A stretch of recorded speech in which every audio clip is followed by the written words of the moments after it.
Bonjour, je suis l'adjudant Geoffrey, je suis membre des ambassadeurs parachutistes de l'armée de l'air et l'espace, l'équipe Phoenix. Aujourd'hui, je vous propose de nous suivre pour un vol à 2500 mètres. Alors sans plus attendre, nous allons embarquer dans l'avion qui est juste ici.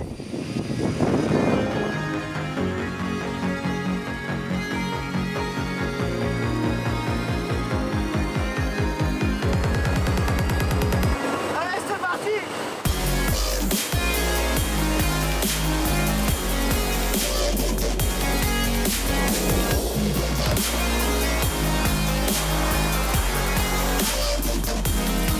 Take it up.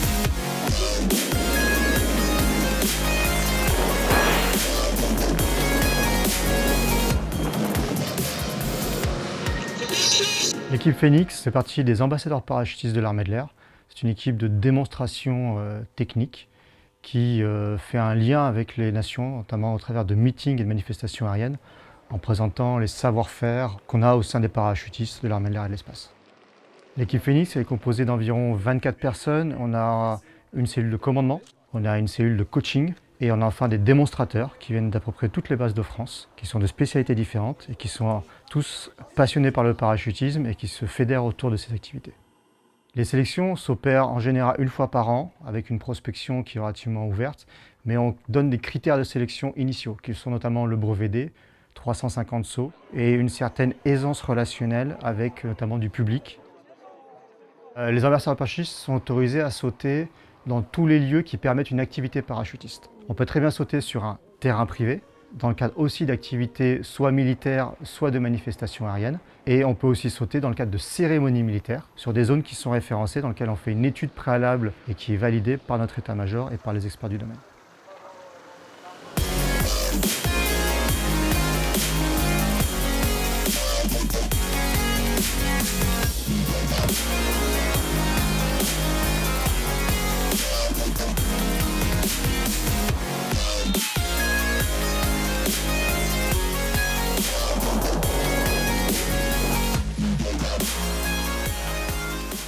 Le voile contact, contrairement aux autres disciplines, c'est que dès qu'on sort de l'aéronef, on ouvre notre parachute, on vient à côté du leader, qui sera très souvent le pilote de la formation.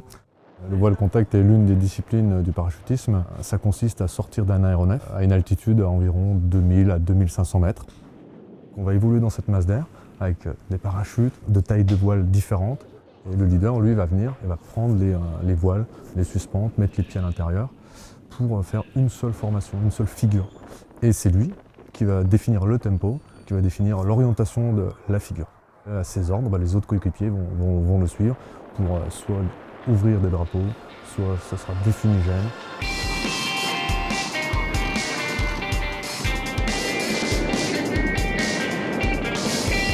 Patrick.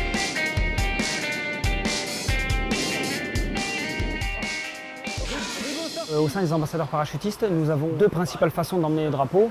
Au sein des formations, nous utilisons des drapeaux qui font environ 28 mètres carrés, donc 4 par 7. Ce sont des drapeaux qui sont en général en pochette latérale sur les jambes et que l'on déploie au sein de la figure lorsque nous sommes ailiers extérieurs. Les fumigènes, nous les emportons soit à la cheville, soit en pochette ventrale, avec une ligne qui nous permet d'emporter 3 fumigènes l'un après l'autre. Dans les figures de voile contact, nous sommes placés dans le bas de la formation. La seconde possibilité, c'est un import de drapeau plus conséquent, avec des voiles plus grosses, pour avoir plus de portance. Et ça, on peut le faire en solo, et on va jusqu'à des drapeaux de 200 mètres carrés. Pour pouvoir sauter avec des fumigènes, nous nous entraînons régulièrement.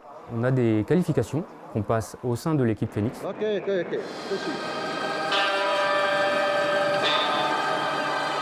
Toi, Marco.